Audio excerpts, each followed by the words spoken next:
देखिए, अखिलेश यादव जी और परिवार के मध्य वार्तालाप जो हुई थी, उसमें अखिलेश यादव जी ने जो है उनसे सारी दर्द, उनके परेशानियों को पूछा, क्या क्या हुआ था, कैसे हुआ था।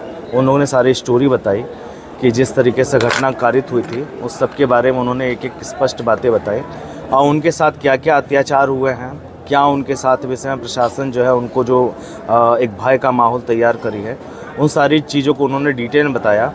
उसके बाद अखिलेश जी ने उसके ऊपर उनको आश्वासन दिया कि जो ये भय उनके ऊपर कायम किया जा रहा है, ये राजनीतिक दबाव के कारण हो रहा है और आप उससे निश्चिंत रहिए, हमारी ओर से आपकी पूरी मदद की जाएगी। वो चाहे आर्थिक रूप से हो, चाहे वो बच्चों की पढ़ाई हो या दवा इत्यादि का जो भी खर्च है, वो सारा का सारा हमारे द्वारा जो है वहन किया जाएगा। और आप इस चीज़ से निश्चिंत रहिए कि आपके साथ कोई नहीं है, हम आपके साथ हैं, हमारी पार्टी आपके साथ है और आप उस चीज़ से निश्चिंत रहिएगा कि आपको कोई तकलीफ़ होने वाली है। खोखा सिंह 2 दिन पहले एक आरोप लगाए थे कि परिवार को बंधक बना के रखा गया है, उनको खाने को नहीं दिया जा रहा, वो खाने के लिए मर रहे हैं। क्या यह बात सही है? देखिए, वास्तविकता यही है कि उनको जो है, जैसे एक कस्टडी होती है जुडिशियल कस्टडी, वैसे उनको जो है एक होम कस्टडी के रूप में रख दिया गया है। और ये जो अत्याचार हो रहा है वाकई ये जो है गलत है। उनको कहीं आने की स्वतंत्रता नहीं है, कहीं जाने की स्वतंत्रता नहीं है। उनके जो आवश्यक निजी जो असेंशियल जो होते हैं, इन सारी चीज़ों की आवश्यकता वहाँ पर नहीं मिल पा रही है। तो इसका उनको ज़्यादा बहुत रौश है और कई बार वहाँ पुलिस वालों से उनके साथ में जो है कभी हॉट टॉक हो जाता है कि आप हमें कहीं जाने नहीं देते हैं, हमारी स्वतंत्रता को छीन ले रहे हैं, हमारी आवश्यकता की जो चीज़ें होती हैं उसको लेने ना जाने नहीं देते हैं, हमारे नात रिश्तेदारों को मिलने नहीं दे रहे हैं। इवन यहाँ तक ये हो जा रहा है, यदि कोई क्लोज रिलेटिव उनका अगर पास में आता है तो पुलिस अज्ञात में उनको भी उठा लेकर चली जाती है। तो ये उनके साथ वाकई बहुत अत्याचार हो रहा है। सर, हम लोग भी बहुत कोशिश किए कि परिवार वाले से मुलाकात हो जाए, उनसे कुछ बातें हो जाए, लेकिन हम लोगों को भी अंदर नहीं जाने दिया गया। संभवतः अगर आप लोग यूट्यूबर्स होंगे तो आप लोग को इसलिए नहीं जाने दिया जा रहा है क्योंकि आप लोग वास्तविकता को सामने लेकर आ रहे हैं, और जो वास्तविकता को सामने लेकर आएगा तो शासन प्रशासन जो है उसको रोकने का प्रयास करेगी, ये तो डैम श्योर है। अभी एक दिन पहले प्रेमचंद यादव की पत्नी, उनके बेटी और शायद आप भी वहाँ मौजूद होंगे, न्यायालय पर गए हुए थे, एसपी साहब के यहाँ। क्या जी देखिए, जब ये घटना कारित हुई थी 2 अक्टूबर के दिन, तो घटना कारित होने के पश्चात 2 अक्टूबर से ही पुलिस जो है वो गिरफ्तारी करना चालू कर दी। गिरफ्तारी में उनके नात रिश्तेदारों को, उनके परिजनों को जो है गिरफ्तार करके लेकर चले गए और उसके पश्चात इनके घर को गिराने का जो है भय कायम किया गया। जब इनके मकान को गिराने का भय कायम कर दिया गया तो ये सहम हो गए। उसके बाद हमने इसकी मदद की और उसके पश्चात जब ये इनके बारे में सारी चीज़ें पता किया तो ये मालूम चला कि इनकी ओर से आज तक FIR दर्ज नहीं हुआ है। ये जेल गए, जेल से मुलाकात करने के बाद ये मालूम चला कि ना ही अनिरुद्ध ने कोई FIR दिया और ना ही इनके परिजनों ने कोई FIR दिया, लेकिन एक झूठी FIR प्रशासनिक या सत्ता के दबाव में जो है उन्होंने दर्ज किया और उसमें केवल उन मुलजिमानों का नाम दिया गया जो मृतक हो चुके हैं, क्योंकि मृतक के विरुद्ध कार्रवाई हो नहीं सकती है, इसलिए इस फाइल को क्लोज करने के लिए इन्होंने एक फर्जी FIR दर्ज किया।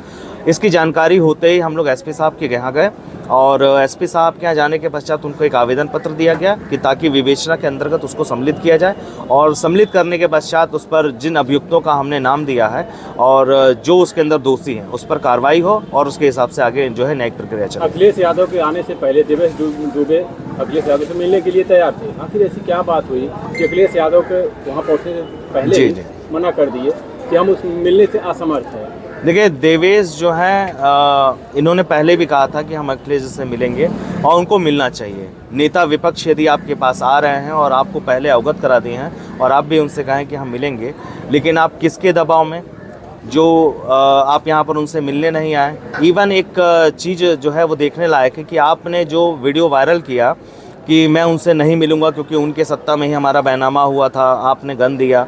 तो देखिए, ये तो हम लोग को भी नहीं पता कि किसकी सत्ता के अंदर में उनको लाइसेंस मिला है, किसको नहीं। ये कोई उनको जो है डाइवर्ट कर रहा है, कोई उनको जो है एक जैसे लेखक कहानी बता देता है, कोई कहानी उसे बता रहा है और वो कहानी वो बोलता जा रहा है। इन दिनों एक वीडियो वायरल चल रहा है जी, देवेश दुबे, जयप्रकाश निषाद जो पूर्व मंत्री और वर्तमान विधायक, उनके ऊपर गंभीर आरोप लगा रहे थे कि इनके ही ये जो है इनके इशारे पे मैं थाने में जा रहा था, मुझे मारते पीटते थे, लेकिन अभी जो है कुछ बयान पलट दिए हैं कि जो है कि वो हमारे पिता तुल्य हैं। तो क्या लगता है इसमें? अच्छा, ये बताइए, जिस व्यक्ति ने उनकी आर्थिक मदद किया, जिस व्यक्ति के पास वो गए, वो उन्हें हर प्रकार के न्याय के लिए SDM को और प्रशासन को फ़ोन करके हमेशा बोलते रहे। उनके अंदर भावनात्मक ये जयप्रकाश जी के अंदर भावना जागी और वो वहाँ पर गए, उनको आर्थिक मदद किया और आर्थिक मदद करने के पश्चात पूरी पब्लिक के बीच में जो व्यक्ति उन पर दोषारोपण करे, तो मुझे लगता है कि वो किसी न किसी के बहकावे में आकर के सारी बातें कह रहे हैं और वो अपने आप को प्रबुद्ध बता रहे हैं और एक मंत्री जो भूतपूर्व मंत्री रह चुके हैं, विधायक रह चुके हैं, उनके सम्मान को आहत पहुंचा रहे हैं, जो हम लोग के लिए बड़ी दुख की बात है। मेरे हिसाब से जिस व्यक्ति, अगर वो व्यक्ति पर कोई अत्याचार हुआ होता तो पुलिस प्रशासन को कंप्लेन किया होता, कोई रिटर्न एक एप्लीकेशन दिया होता, प्रशासन को रिटर्न एप्लीकेशन दिया होता कि इस ज़मीन के बाबत मेरे पर अत्याचार हो रहे हैं तो उसके विरुद्ध कोई कानूनी कार्रवाई की जाए, लेकिन ऐसा कोई कानूनी कार्रवाई नहीं हुआ है। क्या लगता है जिस प्रकार से प्रेमचंद यादव की पत्नी गई वहाँ अपील की, उस अपील को जो है एक्सेप्ट किया गया या फिर नहीं? देखिए, अपील अब तक मैंने कलेक्टर साहब क्या नहीं किया, क्योंकि हमारे पास स्टेचुटरी राइट्स है 30 दिनों के लिए, 30 दिनों में हम अपील दाखिल कर सकते हैं, लेकिन इसी बीच जो है प्रशासन और शासन की मंशा को देखते हुए मैंने हाईकोर्ट जो है रिट पिटीशन के लिए भेजा था और एक अच्छी खुशखबरी मिली है कि रिट पिटीशन में लोअर कोर्ट के आदेश को जो है वो स्थगित कर दिया गया है और इवन उन्होंने एक डायरेक्शन दिया है कि आप विदिन 2 वीक्स जो है वो आप अपील दाखिल कर दीजिए और उसके पश्चात 3 माह तक पर्याप्त सुनवाई का अवसर देने के पश्चात ही जजमेंट करें और जजमेंट यदि इनलीगल होता है तो पुनः आप जो है रिट में आइए, हम उस आदेश को जो है स्टे कर देंगे। प्रेमचंद यादव के घर की 2 बार पैमाइश हो गई, आपको क्या लगता है उनका घर जो बना हुआ है वो सरकारी ज़मीन में बना हुआ है?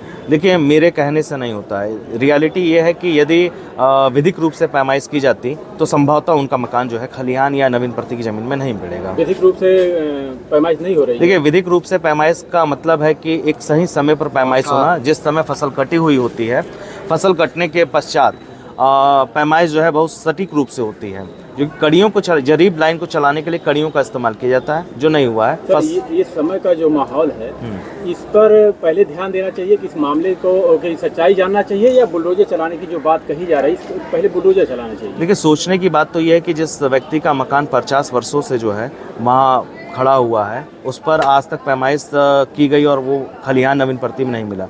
एक ट्रेंडम नरसंहार होने के पश्चात शासन जो है वो तत्काल किस प्रकार से रिपोर्ट दे सकती है, क्योंकि रिपोर्ट 4 की है, 4 अक्टूबर की, 6 अक्टूबर की, तो 4 और 6 अक्टूबर में किस लेखपाल ने वहाँ पर पैमाइश किया होगा?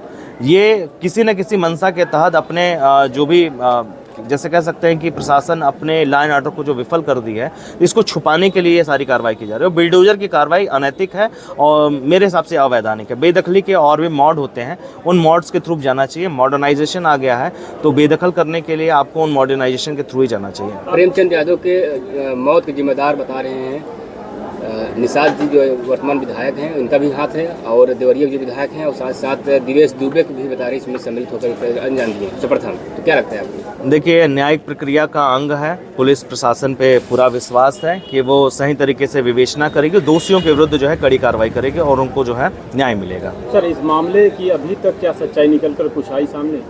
देखिए, प्रेमचंद को कैसे किसने मारा?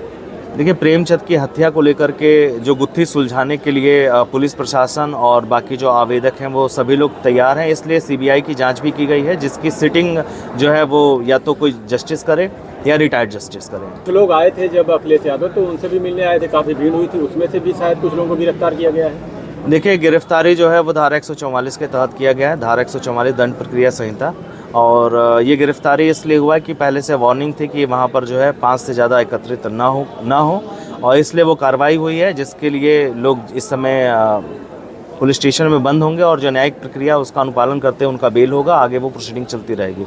दूसरी चीज़ जो आपने कहा है कि क्या न्याय मिलेगा वहाँ पर, तो देखिए, अगर न्यायिक प्रक्रिया का सभी लोग पालन करेंगे और इसे राजनीतिक मुद्दा नहीं बनाएंगे तो वाकई जो है न्याय होगा, लेकिन राजनीति अगर इस मामले को लेकर बढ़ाया जाए तो न्याय कभी नहीं मिल पाएगा। आज तकरीबन 16-17 दिन हो गया इस मामले को, अभी तक क्या कुछ लगा आपको इस मामले में?